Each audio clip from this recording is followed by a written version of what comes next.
Olá, pessoal. Vamos então resolver o exercício número 4, relacionado à mecânica da fratura, da disciplina de análise e prevenção de falhas, né? O exercício é bastante interessante, né? E pede para considerar um componente, no caso aqui uma asa de avião. Portanto, esse componente teria uma espessura relativamente grossa, né? Sendo que ele será submetido a uma simulação de voo dentro de um laboratório experimental, aplicando tensões regulares e cíclicas entre 100 a menos 50 megapascal.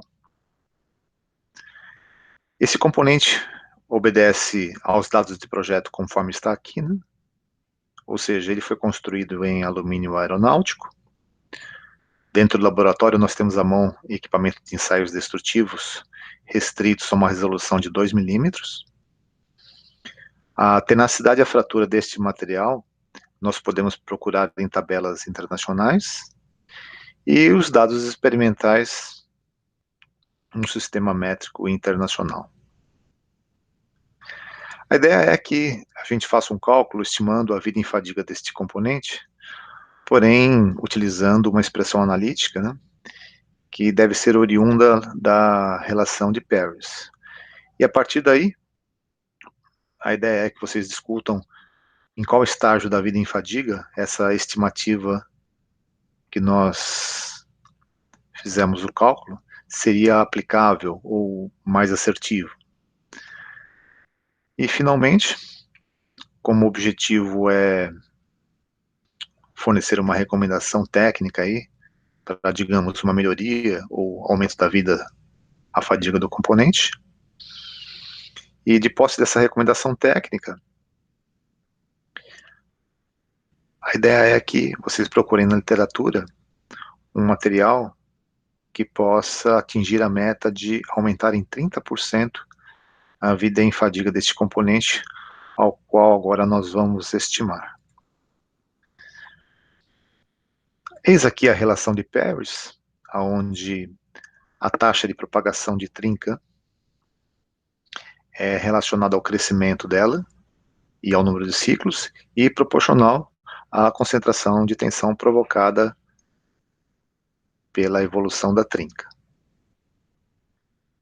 Como o objetivo é determinar a quantidade de ciclos, no caso aqui n, vamos isolá-lo da relação de Paris e desenvolver o segundo termo.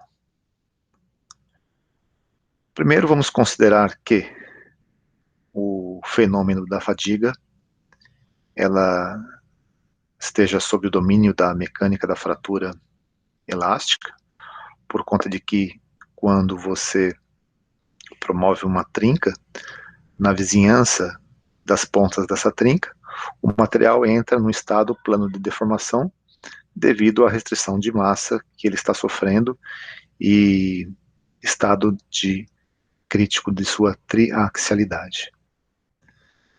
Sendo assim, então, a mecânica da fratura clássica, digamos assim, ela é aplicável. Então, agora, com o fator de concentração de tensão, nós podemos desenvolver a relação de Paris, onde vamos fazer a integração de ambos os termos, integrando o número de ciclos de uma quantidade final à inicial e integrando a descontinuidade de um tamanho de trinca inicial para um tamanho de trinca final. E também considerando que a variação da concentração de tensão obedeça aos critérios da mecânica de fratura clássica. Perfeito.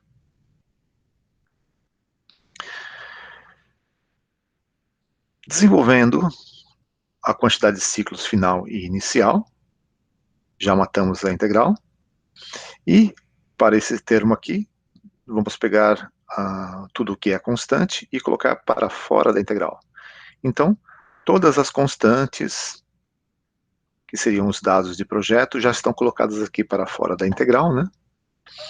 Onde é o termo que não contém o A, observando que, a princípio, o termo de Y, ele tem relação com o tamanho da descontinuidade. Entretanto, no nosso caso aqui, ele foi dado e é constante, e esse parâmetro é 1. Então, antes de evoluir, vamos ver o que significa esse número de ciclos inicial, né? No instante 0, vamos considerar que a ciclagem seja 0 também. Portanto,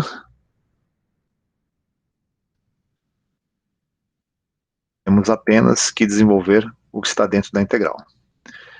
Nesse caso aqui, da constante da variação das tensões, vamos considerar a tensão máxima menos a tensão mínima, né?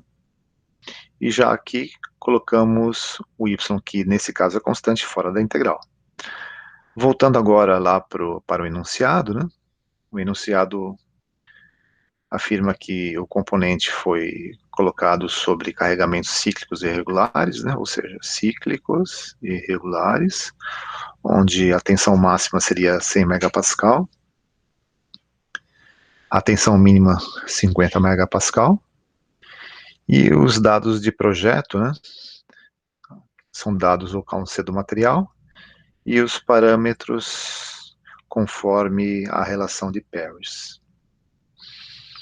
Perfeito, então, resta agora fazer a substituição para a nossa equação, né, onde o parâmetro A ele é de 10 a menos 12, 10 a menos 12, o parâmetro M é 3, 3, a tensão máxima aplicada é 100 megapascal, 100, a tensão mínima aplicada é menos 50, menos 50, parâmetro Y é 1, elevado a M, 3. 1 elevado a 3. Perfeito. Entretanto, vocês se recordam de que tensões de compressão, elas não promovem a abertura de trinca, né? Então, numa ciclagem em fadiga, nós podemos desconsiderar aqui tensões compressivas, por conta de que não contribuem para a abertura da trinca e nem para o seu crescimento, e eliminá-lo também aqui da nossa equação, e considerando ele nulo. Finalmente, precisamos resolver o que ficou dentro da integral, que seria a elevado a NdA, e vocês se recordam do cálculo 1, que a elevado a NdA seria o a elevado a n mais 1, o a elevado a n mais 1, sobre esse mesmo n mais uma constante. Perfeito.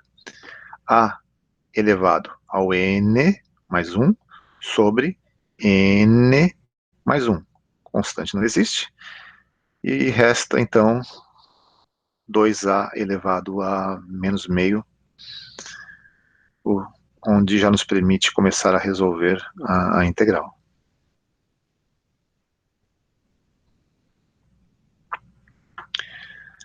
Já simplificando este trecho do termo, né, nós podemos colocar já a tensão compressiva como nula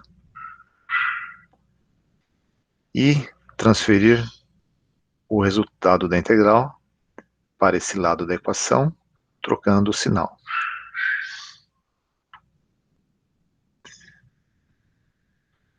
Resolvendo 10 a menos 12 com 10 a sexta, fica 10 a menos 6, repete o π, e já podemos inverter aqui o A por conta de ficar positivo e facilitar o cálculo. Aqui nós temos os extremos da trinca, né, onde a trinca inicial e a trinca final devem ser calculadas ou estimadas. No nosso caso, qual seria a trinca inicial?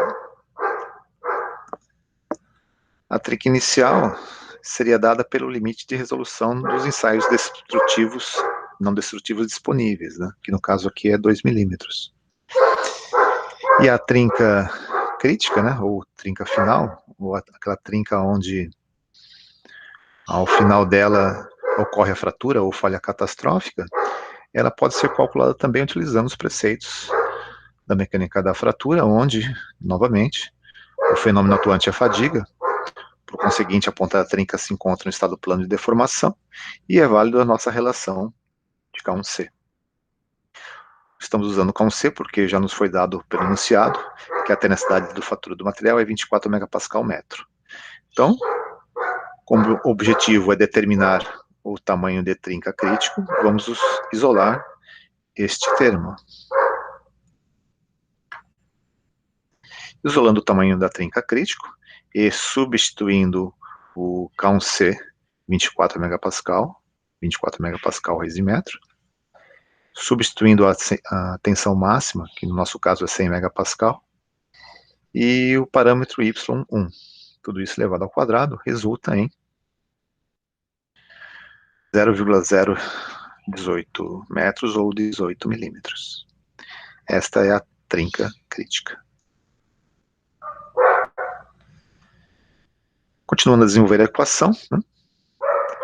Vamos colocar aqui o 1 sobre A final, sobre 1 sobre A inicial, onde o A final é a trinca crítica e o A inicial é a descontinuidade pré-existente detectada via ensaios não destrutivos. Isso aqui, então, resulta em 5,4 vezes 10 a sexta, 5 milhões de ciclos. É isso. Então, obrigado, pessoal.